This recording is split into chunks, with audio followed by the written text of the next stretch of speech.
This week, how to stop HECM losses or claims. Here are just a few ways and what can be done before moving out of FHA's Mutual Mortgage Insurance Fund. Click on the banner above to learn more about our sponsor, Fairway Independent Mortgage. Welcome back. For nearly 4 years, there have been repeated calls to remove the federally insured reverse mortgage or the home equity conversion mortgage program from FHA's fund. The HECM was placed into FHA's insurance fund, which backs both the traditional and reverse mortgage loans, in 2009. As HECMs originated at record high values prior to the housing crash began to terminate or were placed into assignment or even foreclosed, many began to ask if that program, the HECM, should no longer be commingled with the larger FHA fund for traditional mortgages. Now, last year, the Trump administration's housing finance reform plan echoed that concern.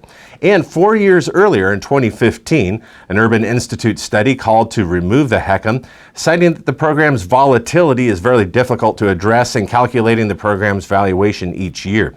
The report states in part, if we assume that half of the HECM business is at a fixed rate and that each 1% rise or fall in rates causes a 12% fall or rise in the value of the loan, that would explain most of the drop in the value of the fund last year and much of the rise in the value of the HECM book of business this year. Now, that was in 2015.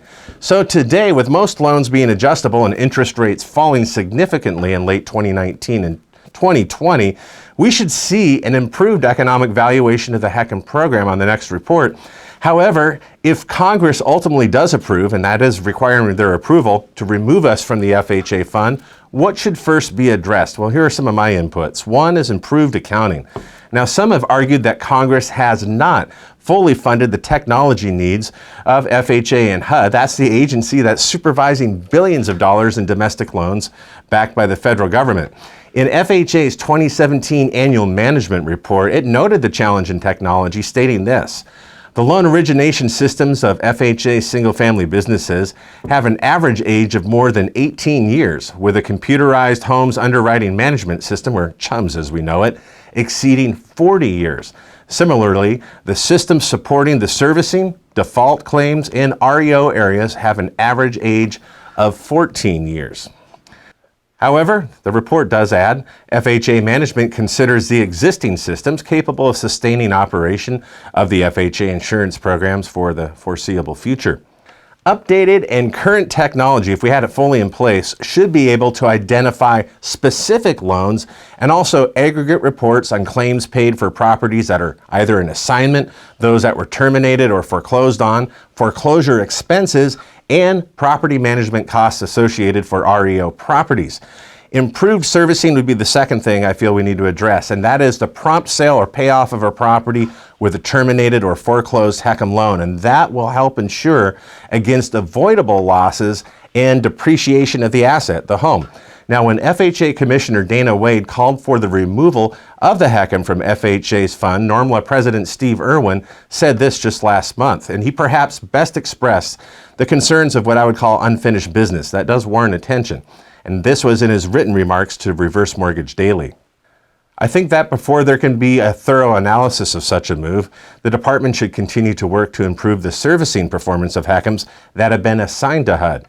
Once the issues on the back end of the HECM life cycle can be resolved, and the front end changes that have been implemented over the past several years have been fully considered in the modeling of the program, we should see the fund restored to a positive net worth. Although not specifically addressed, one of the concerns held by many in the industry is the unoccupied HECM properties that are falling into disrepair, losing economic value, and also those individuals that live in the home after the last borrower has passed away or moved months or even years ago. And both of those are impacting the value of the property and increase the loan balance, which means you could have a likely claim paid from FHA's fund. So increased staffing at HUD and FHA to supervise those appointed servicers for HECMs in assignment could really improve the performance and reduce occupancy fraud and, of course, the economic devaluation of the property, the asset backing the loan.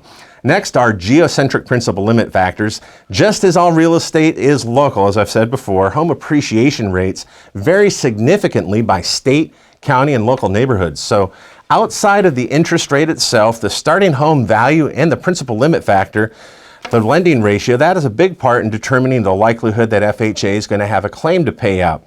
But that PLF is so important, and FHA is not unaware of the regional variations of home prices. Recently, that's led them to call us to abandon the present national lending limit in favor of a county-by-county maximum claim amount. And those with a moderately priced house in a county that has a lower county lending limit, they stand to be disproportionately impacted. In fact, those of you watching right now who originated reverse mortgages prior to the national lending limit, you can recall perhaps hundreds of thousands of dollars below the maximum claim amount that really was left on the table. They couldn't benefit it.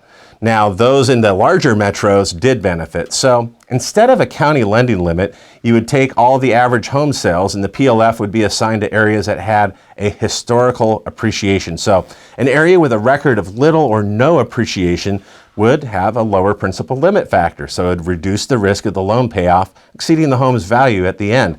And lastly, any move of the HECM out of the FHA fund should leave any existing liabilities from prior loans behind in that fund. Otherwise, the program would face the Herculean task in the new fund of digging out from projected valuations which have not yet even been realized and paid claims.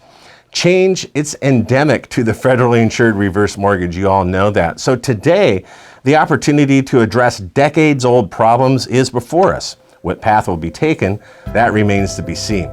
Question is, what are your thoughts on us moving potentially out of FHA's insurance fund and the HECM, and what would you like to see done first? You can leave those comments in the comment section below. And if you'd please share this video with others, you can do that using the social media links found on this page. If you're on YouTube, be sure to subscribe. That way you never miss an upcoming episode. Thanks for joining us. Be sure to return next week for more reverse mortgage news, commentary, and analysis here at HECM World. I'm your host, Shannon Hicks, signing off. Have a great week.